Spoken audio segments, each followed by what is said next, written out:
Nobody asked to be stationed on Orvith. That was what Cadet First Class Darian Holt had heard from the 3 soldiers ahead of him in the transport queue at Meridian Dock: a Keth supply sergeant, a Velen comms tech, and a human logistics officer named Barrow who'd made a career of being reassigned somewhere worse. Barrow had tilted his head toward the viewport, where a green-brown marble hung in the dark like something the galaxy had coughed up and then forgotten about, and said, "Kid. First posting." "Yes, sir." "Don't call it home." The transport had rattled down through the upper atmosphere, and Darian had pressed his face to the viewport like he was 12 years old, watching the jungle canopy rise up to meet them, dense and dark, and fractured by the silver threads of rivers that went nowhere on any map he'd studied. Orvith Station was a joint coalition post, technically. 5 species, 1 purpose: hold the line on an orbital transit corridor that everyone agreed was strategically important and nobody wanted to actually stand in. The garrison had been there for 11 years. The jungle had been there for 11 million. He'd stepped off the transport into a wall of heat and sound, animal noise mostly, from things in the tree line he couldn't see, and been handed a data chip by a Velen corporal who told him to report to the duty officer within the hour. He hadn't been told the duty officer was a Keth. He hadn't been told she was the garrison's commanding general. And he definitely hadn't been told that the first thing she would do upon seeing him was hit him. General Verkso did not believe in introductions. She believed in assessment. She had commanded Keth forces for 19 years, first a squad, then a company, then a battalion, then 2, and finally the 6th Expeditionary, which was either a great honor or a sophisticated demotion depending on which political faction you asked. The 6th Expeditionary held the Orvith Transit Corridor. It was not glamorous work. It was wet, isolated, often strange, and occasionally fatal when the fauna decided the garrison wall was an interesting thing to climb over. She had learned in 19 years that the fastest way to know a soldier was not to read their file. Files were what they had done. What she needed to know was what they were. So when the new intake came through, she watched them cross the yard. She watched them look at the tree line, at the walls, at the alien species around them. She watched how their hands moved.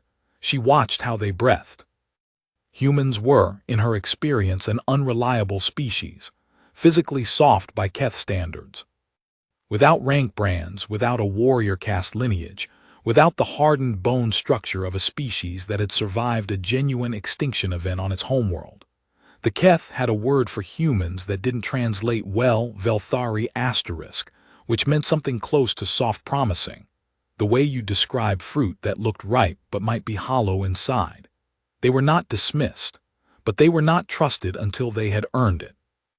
She had not, in her experience, seen a human cadet earn it on day 1. She saw the boy come through the gate, tall for a human, lean, with the kind of stillness in his face that some cadets achieved through blankness and others through genuine calm. He stopped in the yard, looked at the tree line for a moment that was 3 seconds longer than any of the others, and then turned and found the flagpost, located the guard rotation, counted the towers. Verkso noticed that. She walked across the yard toward the intake line. This was not, technically, her duty. She had a duty officer for this.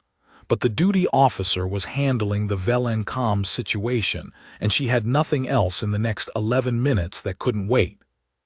She stopped in front of the human cadet.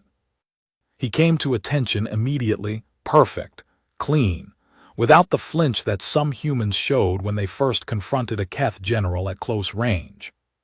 She was a head taller than him, blue-gray, with white war braids pinned back under her rank cap, and the 3 gold brands on her left jaw that marked her as a 6th Order commander. She had been told she was intimidating. She used that. "Cadet," she said in standard coalition, "what did you count?" He blinked once. 3 guard towers on the north wall, 2 active, 1 at parade rest. The rotation on the east wall is short by 1. There should be 4 at this hour and there are 3. The tree line is compromised in the northwest quadrant. Something has been moving through it in the last 6 hours, based on the canopy pattern. Verxo looked at him for a long moment. "You've been in the garrison for 4 minutes," she said. "Yes, ma'am." She struck him. It was a formal Keth assessment blow, open palm, left side, calibrated. Not a punishment, a test.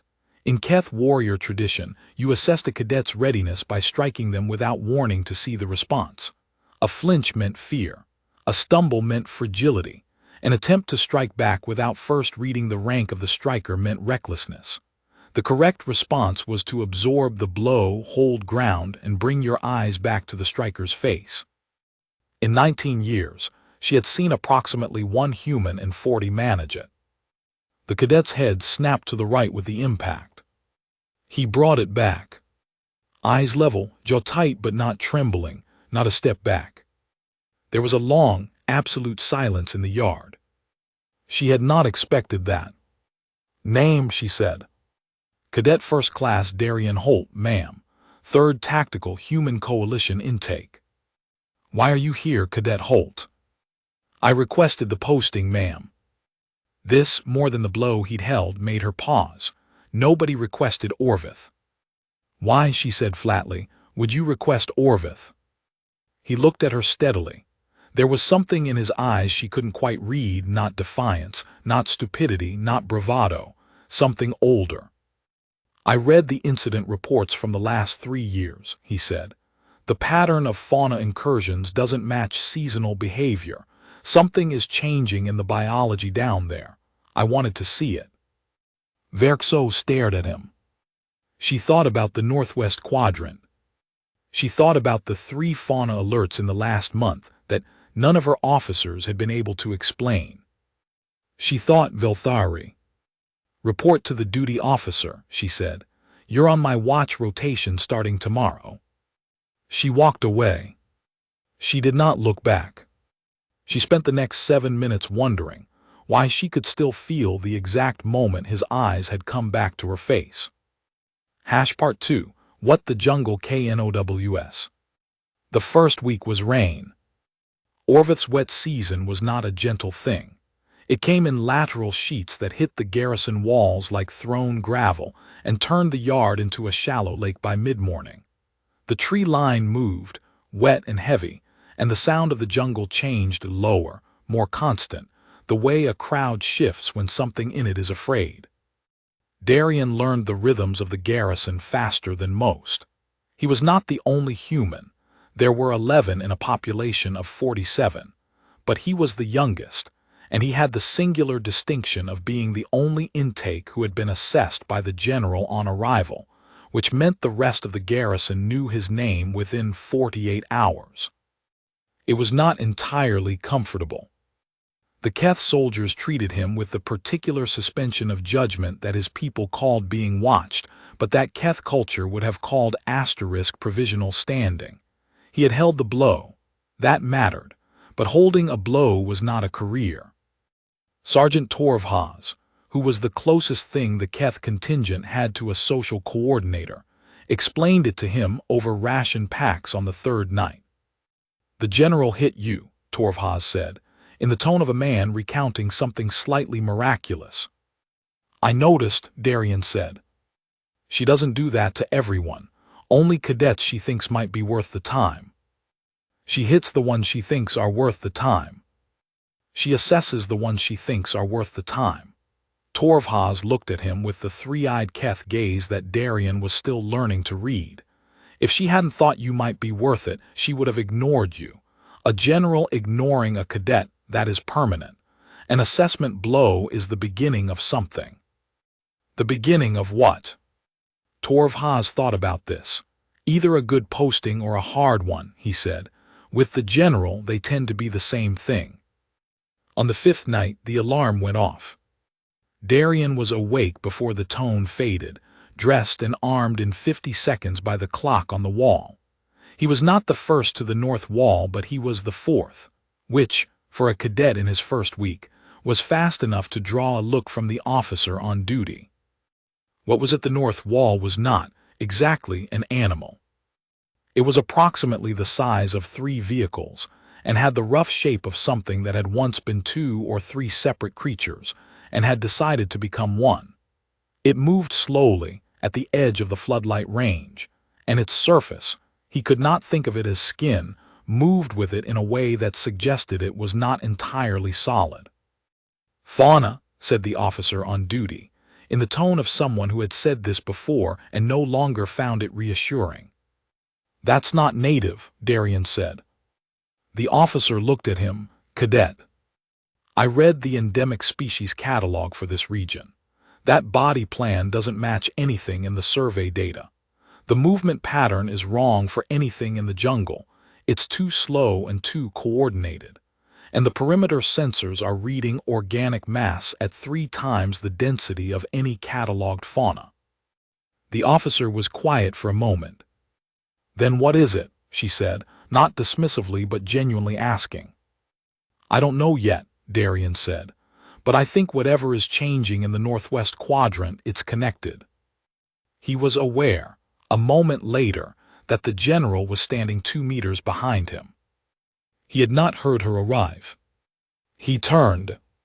Verxo stood at the parapet in the rain, her war braids loose and wet, armor gleaming, and she was looking not at the thing at the wall but at him. "Explain," she said. He explained. All of it, the incident reports, the canopy pattern, the inconsistencies in the fauna census data, the 3 alerts in the last month, and now this. He was concise.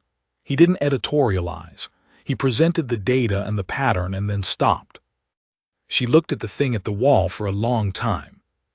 "You read the endemic species catalog," she said. "Before I arrived, yes, ma'am." "And the incident reports?" "And the geological survey from 8 years ago, and the ecological baseline study from 11. Another long silence. The thing at the wall had stopped moving. It seemed from this distance to be waiting. "You requested this posting," Verxo said, "to look at the jungle." "Yes, ma'am." She turned and looked at him with an expression he couldn't read yet. He was still learning the Keth face, still learning the difference between the micro-expressions that mapped onto human emotions and the ones that didn't map at all. "Tomorrow morning," she said, "you will give me a full briefing, everything you have, every pattern you've identified." She paused. "And Cadet." "Ma'am." "You will sleep between now and then. That is an order." He almost smiled. He stopped himself. "Yes, ma'am." Part 3, the briefing room. She had not told him to prepare slides. He prepared slides anyway.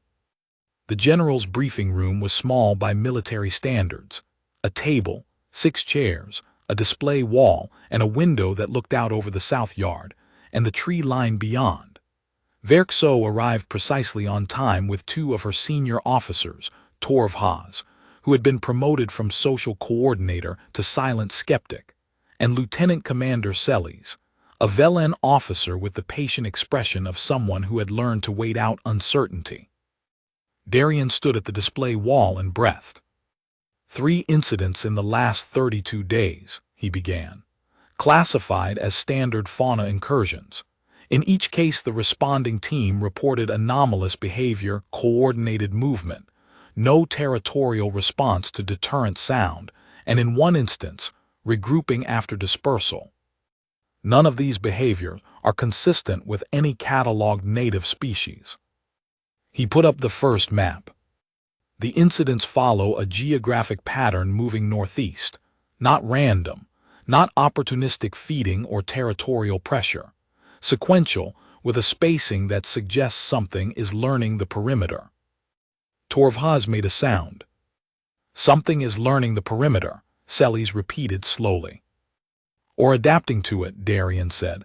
"The spatial data doesn't tell me which, but the pattern is too consistent to be coincidence." He put up the second slide. The geological survey from 8 years ago documented a collapsed cave system in the northwest region, approximately 6 kilometers from this post. The survey team found evidence of a biological presence they described as indeterminate organic mass and flagged for follow-up study. The follow-up study was never conducted. He looked at the general. The space occupied by that cave system is at the geometric center of all three incident approach vectors. The briefing room was quiet. Verxo had not moved since he'd begun. She sat with her hands flat on the table and her gaze fixed on the map with an intensity that was different from suspicion or dismissal. It was the look, Darian was learning, that she gave to things she was deciding whether to take seriously. "You think the thing at the wall last night came from the cave system," she said. "I think whatever is producing these incidents originates there. Yes, ma'am. I think the thing at the wall wasn't a single creature. I think it was an aggregation." "An aggregation," she said. "An organism, or several organisms, capable of combining.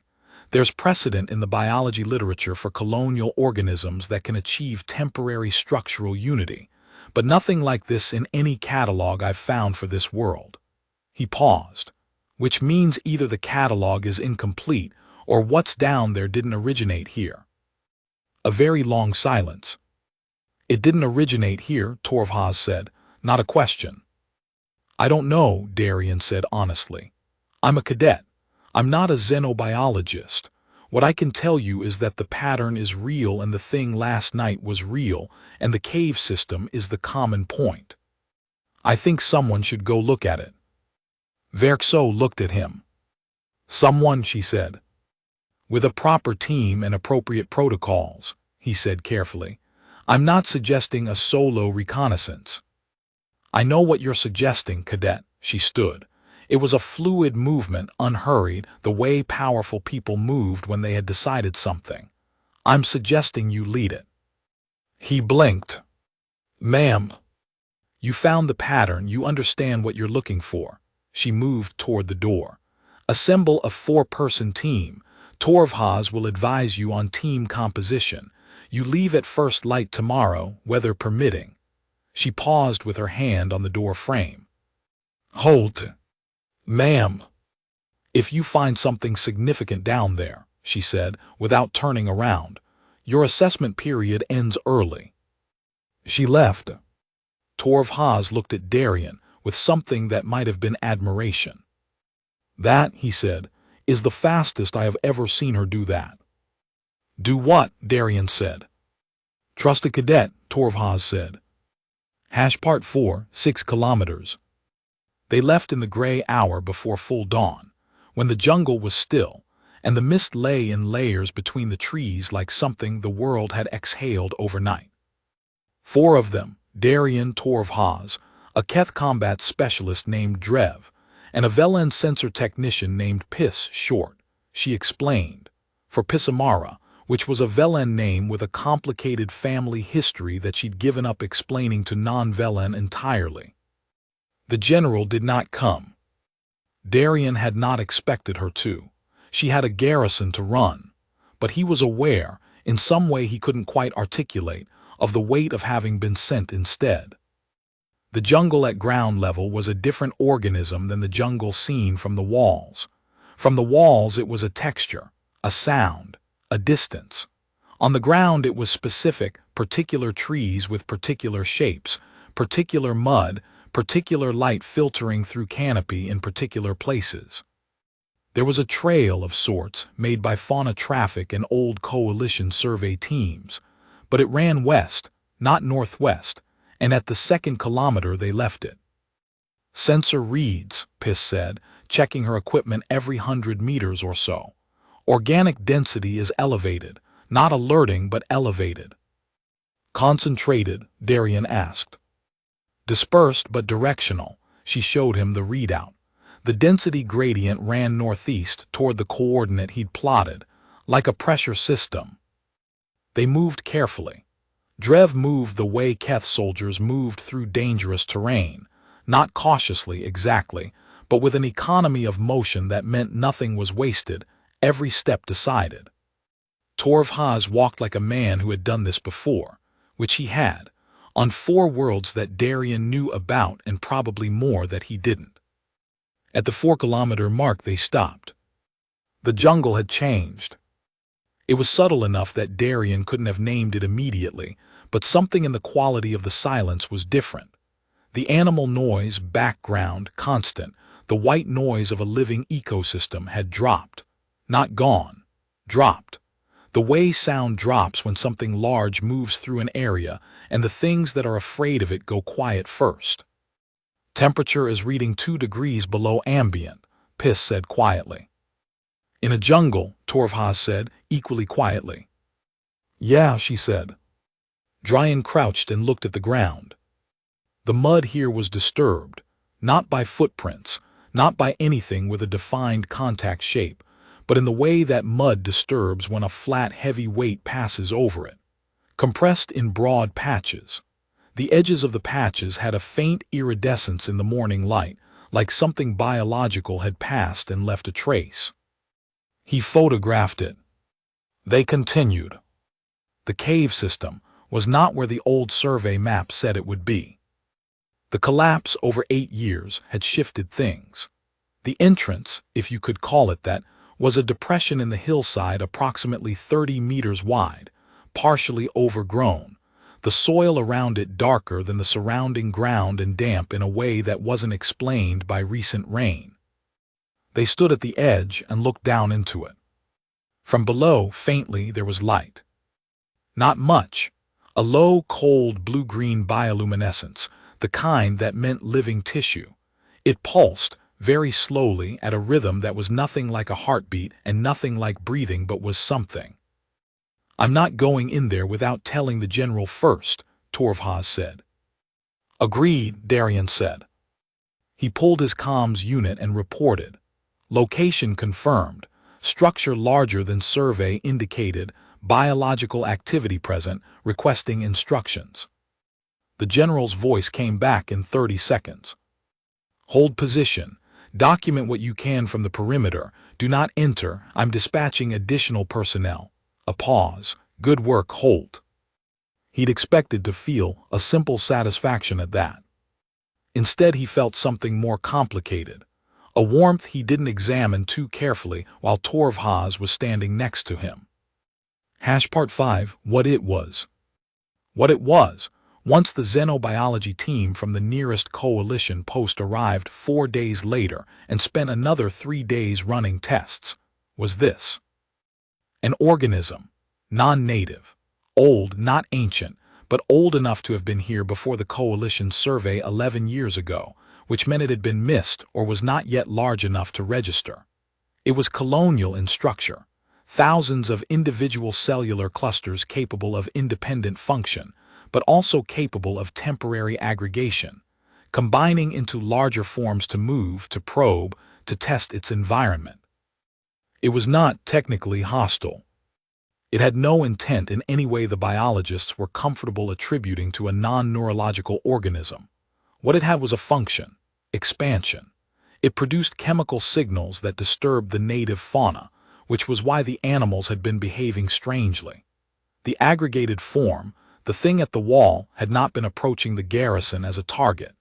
It had been extending a sensory tendril toward the largest concentration of heat and electromagnetic output in the region, which was the garrison. It was, one of the biologists said, more like a tide than a threat.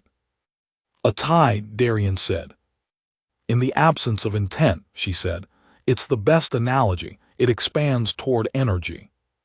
It will continue to do so. So we contain it. Coalition Standard Protocol 7 covers non-native anomalous organisms. It'll need to be classified and a containment perimeter established. That's above this garrison's pay grade, but the documentation you've provided is extremely thorough for a first assessment. She looked at him with a slightly puzzled expression. You're a cadet. Yes, ma'am. You wrote this pattern analysis. Yes, ma'am. She looked at the documents. She looked at him. She said, put in for a xenobiology cross-track. He told the general about the recommendation that evening. She was in the south yard, running the guard rotation change herself, which she apparently did twice a week instead of delegating it entirely. He reported at the appropriate distance, delivered the summary of the xenobiology team's findings, mentioned the recommendation. She was quiet for a moment. "A xenobiology cross-track," she said. "The team lead suggested it. I wasn't planning to act on it immediately." He wasn't sure why he was explaining himself. "My tactical training isn't complete." "No," she said, "it isn't." She looked at him with that unreadable Keth expression that he was still 10 days in, which felt like a month learning how to navigate. "But," she said, "your instincts are not tactical." He wasn't sure how to take that. "Your instincts are systemic," she said. "You don't look at threats, you look at patterns that produce threats. That is a different skill." She turned back to the rotation change. "Both are necessary. You should finish your tactical training, and then you should consider whether what you are meant to do is stand on a wall or understand what is behind one." He stood there for a moment. "Is that career advice, ma'am?" Something crossed her face. He caught the edge of it, the very edge of something that might, in a different register, be amusement. "It is an observation," she said. "Do not mistake it for sentimentality." "Yes, ma'am," he said. He went back to his bunk and spent 40 minutes not thinking about the edge of that expression. He failed. Part 6. The thing about provisional standing. The Keth warrior tradition had a second assessment. The first, as Torvhaz had explained, was the blow. That was the opening. It told you if someone could hold their ground. The second assessment was quieter. It happened over time. It was built from 100 small moments, how you responded under unexpected pressure, how you behaved when no one was watching you specifically, how you treated the people who had less power than you did. At the end of it, a warrior cast Keth would either give the assessed person their asterisk zone, a spoken acknowledgement public that the other person had standing, or they would not. Without the asterisk zone asterisk, provisional standing remained provisional, forever. With the asterisk zone asterisk, the assessed person became someone the Keth would stand with. Darian learned this from Torvhaz on the 12th day. He learned it because Drev, without preamble, had told him his positioning during the cave system reconnaissance had been correct, and his sensor protocol had been intelligent, and then had walked away. That was a partial asterisk zone asterisk, Torvhaz told him. That was 8 words, Darian said. Drev is not verbose. 8 words from Drev is approximately what a speech is from anyone else. Torvhaz paused. The full asterisk zone asterisk, when it comes from the general, that is something different. Does she give it often? Torvhaz looked at him with all 3 eyes. I have served under General Verkso for 7 years, he said. I have seen her give it 4 times. On the 14th day, the containment team arrived and the garrison returned, approximately, to its routine operation. The organism was being classified. The cave system was being documented.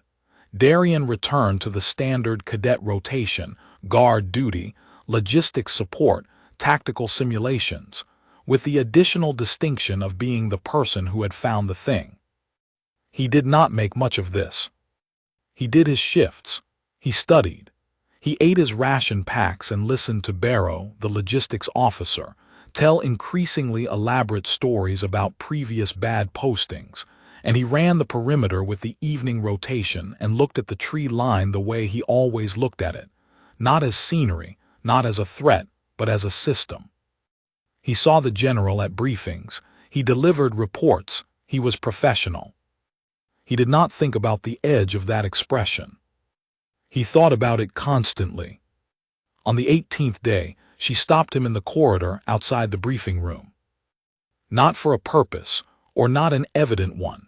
She had come out of the briefing room and he had been passing, and she had looked at him and simply said, "Walk with me." He walked with her. The south yard in the late afternoon had a specific quality of light, low and gold green, filtered through the trees beyond the wall. the kind of light that made the mud look almost like something you'd chosen to put there. She walked with her hands behind her back and her war braids loose, which he'd learned was what she did when she wasn't in a formal capacity. "You have been studying the fauna census," she said. "Yes, ma'am." The containment team flagged some inconsistencies in the baseline data that I thought were worth tracking forward. "You are not on the containment team." "No, ma'am, it's personal study." She was quiet for a moment. "On Keth," she said, "when a soldier is in garrison, there is a concept Shanville asterisk. It means the work that is not the work. The thing you do when your formal duty is complete and your time is your own.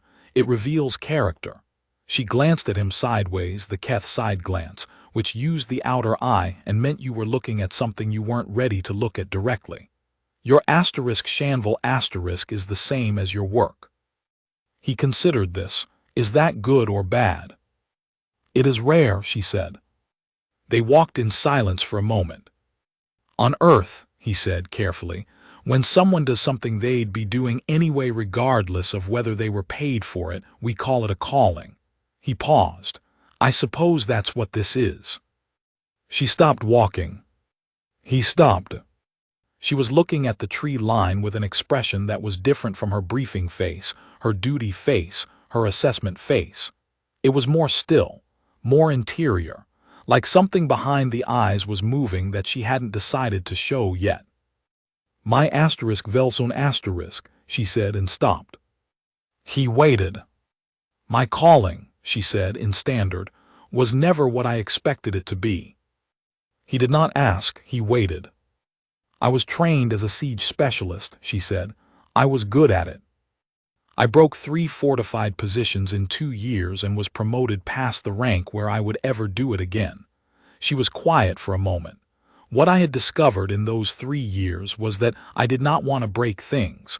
I wanted to understand why they failed." She looked at him. "That is also a systemic instinct." He understood what she was telling him. He understood it somewhere below language, in the part of him that had come to a jungle garrison on the edge of nothing, because the incident reports didn't add up. "Yes," he said, "it is." Part 7, the thing she did. On the 22nd day, there was a situation. Not with the organism. With the garrison itself. A dispute between 3 Keth soldiers and one of the human logistics staff that had started as a resource allocation argument and escalated, the way these things did in isolated postings when the rain had been going for 2 weeks straight, and everyone was running on insufficient sleep, into something that had the shape of a species incident. Darian walked into the middle of it because the middle of it was happening in the supply corridor between the armory and the ration storage, which was his route back from the afternoon rotation, and by the time he'd assessed the situation, 3 Keth, 1 human, elevated body language, 2 hands on equipment that were not technically on weapons but were not on weapons. It was already requiring de-escalation. He de-escalated it. He did this by placing himself physically in the space between the parties, speaking to each in their own language, standard to the human logistics officer, and then a phrase in Keth that he'd been practicing from the cultural reference manual since his first week, and then proposing a resource solution that addressed the actual underlying problem, which was not the argument they were having but the scheduling conflict that had created it. It took 11 minutes, nobody got hurt. He filed the incident report and thought no more about it. Torv Haas told him, the next morning, that the general had read the incident report. "She reads all incident reports," Darian said. "She does," Torv Haas said. "She does not usually read them twice." Darian was quiet. "You spoke Keth to them," Torv Haas said. "Formal register correctly." He paused. "Where did you learn formal Keth?" "The cultural reference manual." Torv Haas stared at him. "Nobody learns formal Keth from the cultural reference manual."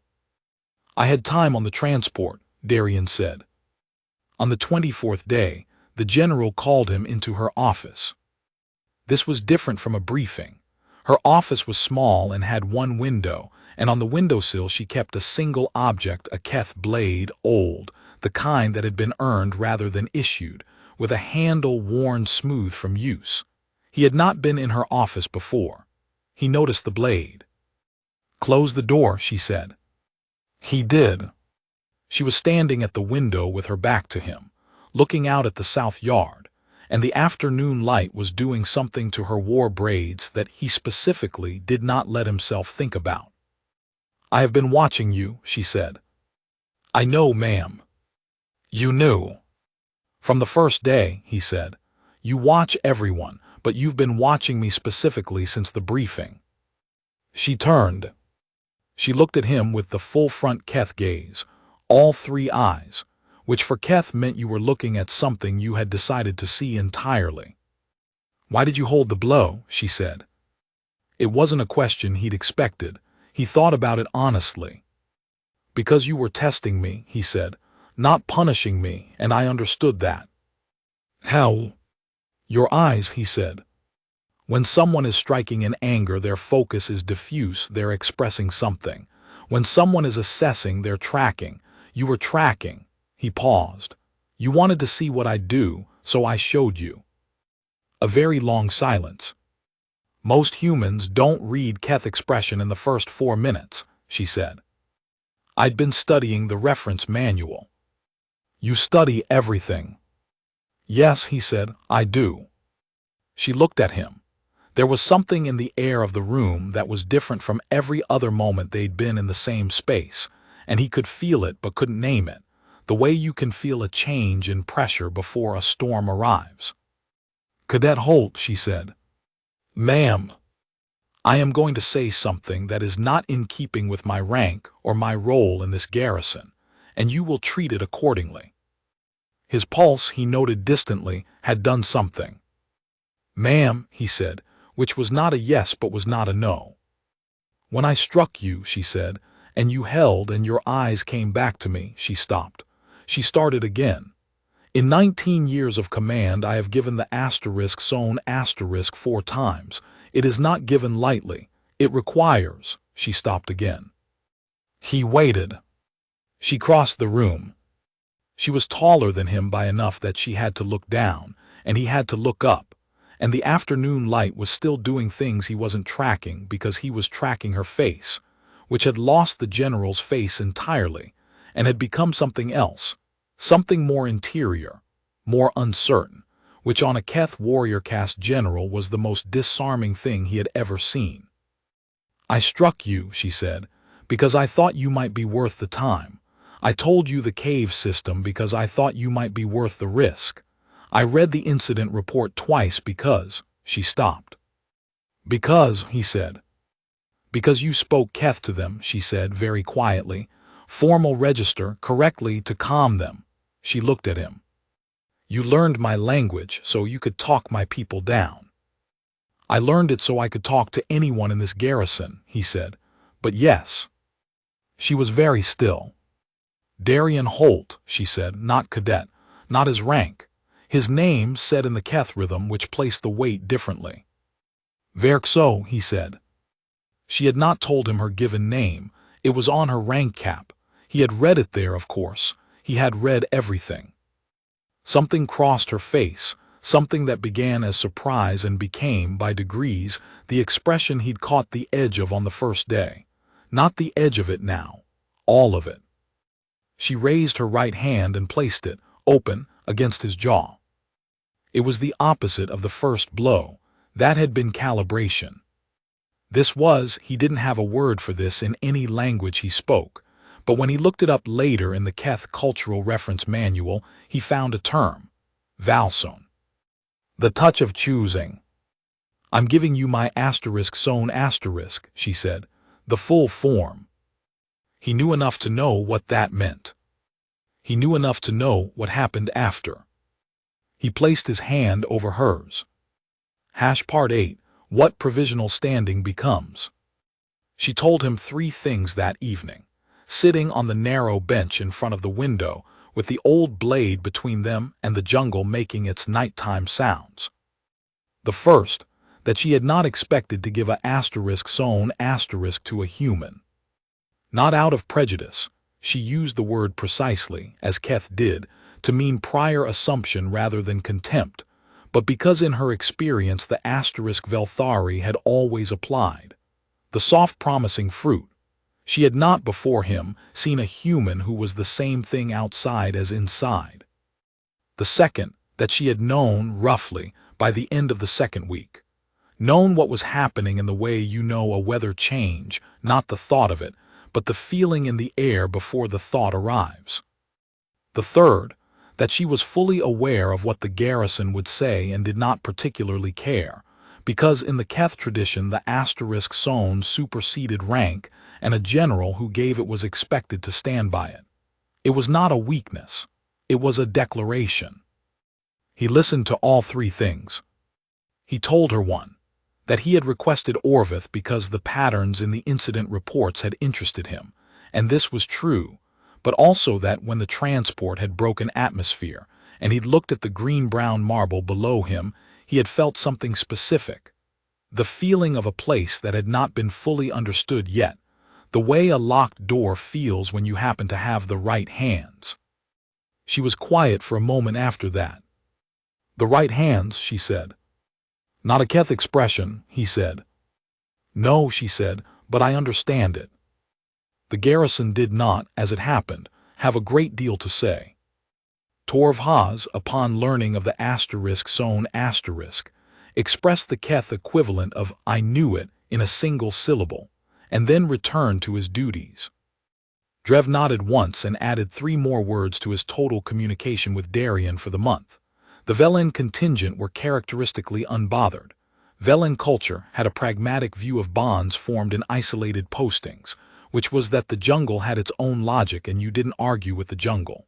Barrow, the logistics officer, said, huh, and then, she hit you on the first day and you figured she liked you, and seemed to find the whole arc aesthetically satisfying. There were forms to file. There were always forms. A asterisk sown, declaration involving a commanding officer required a garrison notation, a coalition record, and a declaration of any potential operational conflicts, which Verkso handled with the efficiency she brought to everything administrative she found annoying. Darien continued his cadet rotation. He did his shifts, he studied, he looked at the tree line the way he always looked at it. The difference was that twice a week she joined him on the South Yard walk, and they talked about the jungle, about the organism, about the fauna census, about tactics and systems and patterns, and the difference between a siege and an understanding of why walls fail. About her 3 years as a siege specialist, and the 2 fortress positions she'd broken, and the one she'd refused to break, and the political cost of that refusal, and why she'd paid it anyway. About his family on Earth, his younger sister, who was studying atmospheric chemistry and was almost certainly going to have a more comfortable career than he was.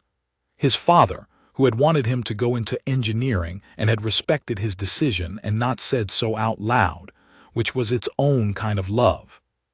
She listened to the last part and said, Keth fathers say it out loud. I know, he said, I read the cultural reference manual, she said. The cultural reference manual. You are going to cite that document for the rest of your life, she said. It's a very thorough document, he said. She made a sound that was, definitively, a laugh. Short, low, caught at the back of the throat in the Keth way, but a laugh. He was unreasonably pleased about it. Part 9, the SOHN formal. The formal asterisk sown declaration, the spoken, public form, happened on a morning when the rain had finally stopped, and the South Yard was steaming gently in the early sun. It was not a ceremony. The Keth didn't do the thing humans did where an important thing required an appointed time and a gathered crowd in formal clothes. What the Keth did was, when the moment was right, they did the thing, and whoever was present, and that was enough. The moment was, morning rotation change, South Yard, the whole of the day shift coming on and the night shift going off, 43 people in the yard plus Darien, who had just come off the north wall and was crossing toward the bunk block. Verxo walked to the center of the yard. "Garrison," she said, not loudly, she didn't need to be loud. The yard quieted. "Cadet First Class Darian Holt," she said. "Human Coalition Intake 3rd Tactical. Pattern Analysis, Cave System Identification, Incident De-escalation, Formal Keth Register. 24 days. She looked at him across the yard. "My *zone*, full form, spoken in front of witnesses." In Keth warrior tradition, the response to a *zone* was not "thank you." It wasn't "I accept." It was something that translated roughly as "I will not give you cause to take it back." He'd looked it up in the Cultural Reference Manual. "Valsundrevna," he said across the yard in formal Keth. The pronunciation was correct. He'd practiced. The sound that went through the Keth contingent was not a cheer. It was lower than that, a collective exhale, a resonance, the sound a group of people makes when something feels right. Torv Haas made the single-syllable sound again. Barrow, at the edge of the yard, said quietly to Sellies. Kid held a general's assessment blow on day 1, and then solved the organism and learned Keth in his spare time. "I'm honestly not surprised." Sellies said, 24 days. Barrow shook his head, smiling. "The jungle has its own logic." Epilogue, what the jungle does. 6 months later, Darian received a letter from the xenobiology team. The organism, now officially classified, named, and under containment, had a fascinating property the initial assessment hadn't fully captured. Its cellular clusters, when separated from the main body and cultured in controlled conditions, exhibited a form of distributed information processing that didn't fit any known model for non-neurological organisms. It was, the team lead wrote, as if the collective had learned things the individual parts didn't yet know they knew. He read the letter twice and then took it to the south yard. Verxo was there, running the evening rotation. She would be there for another year, the 6th expeditionary standard garrison cycle. He would be there for 6 more months, after which his cadet training period officially ended, and he'd be assigned as a commissioned officer somewhere. The somewhere was, he had quietly requested, wherever the 6th expeditionary was stationed next. He handed her the letter. She read it, she handed it back. "Collective knowledge," she said. "Distributed learning," he said. "Individual parts carrying information they can contribute to the whole." She looked at him. "Yes," she said, "I know what that is." He looked at the tree line. The jungle was making its evening sounds, lower now, settling, the way it sounded when the day's business was finishing and the night's was beginning. The northwest quadrant under containment was quieter than it had been in years. The fauna was slowly rebalancing, its chemical signals no longer disrupted. Things, given space and time and the right kind of attention, found their equilibrium. "General," he said. "Holt," she said. "I put in for the cross-track." She was quiet for a moment. "Xenobiology," she said. "Xenobiology and tactical pattern analysis," he said. "Dual certification, it exists, I found it in." "The reference manual," she said. "The academic catalog," he said. "Different document." She made the sound again, the low, caught laugh. "Valsundrevna," she said quietly. Not the formal declaration, just the words in the evening for him. He turned and looked at her in the last light. The jungle breathed around them. He said, "I will not give you cause to take it back." She looked at the tree line. She looked at him. "No," she said. "I don't believe you will." End. Story metadata ***. Title ***. An alien general struck a human cadet. Seconds later, he wished she hadn't. HFY Sci-Fi Tales. **Channel **Alien Girl. Engine **C Misjudgment Reversal plus H The Defiant Melts. Human narrator type Military Cadet Junior Systemic Thinker. Alien female role, asterisk general/commander warrior caste, senior rank. Setting, asterisk remote jungle garrison planet Orvith Station. Obstacle, asterisk her prior assumption about humans, chain of command, her own pride. Mood, asterisk action-driven, charged slow burn right arrow triumphant vindication. Ending, asterisk she chooses him openly, garrison accepts, future service declared. Heat level, asterisk warm charged no explicit content. Fade to black. Seed film, asterisk space amoeba 1970, remote outpost, creature organism mystery, military isolation. Word count, asterisk, words minutes at 160 WPM. Phase 2 thumbnail brief, asterisk. Composition, asterisk over the shoulder 2 shot. The alien general faces the camera hero-lit. A human soldier seen from behind side in coalition military gear anchors the foreground corner. She is looking down slightly at him, close, personal, not aggressive, the look of someone deciding something important. Her appearance, asterisk blue-gray skin, white war braids, some loose. 3 gold jaw brands, rank markers. Strong angular features, 3-eyed outer eye visible. Composed expression crossing into something warmer, the very edge of the defiant general beginning to melt. Setting/palette, asterisk jungle garrison, warm gold-green light of late afternoon, the south yard, tree line visible behind them. Not ship blue, warm organic tones. Her emotion, asterisk regal and still, but the stillness has a crack in it, that interior quality, the general who is seeing something she didn't expect to see. Locked aesthetic line, asterisk photoreal cinematic film still, 8K sharp focus, shallow depth of field. A beautiful humanoid alien woman as the hero of the frame lit softly on her face.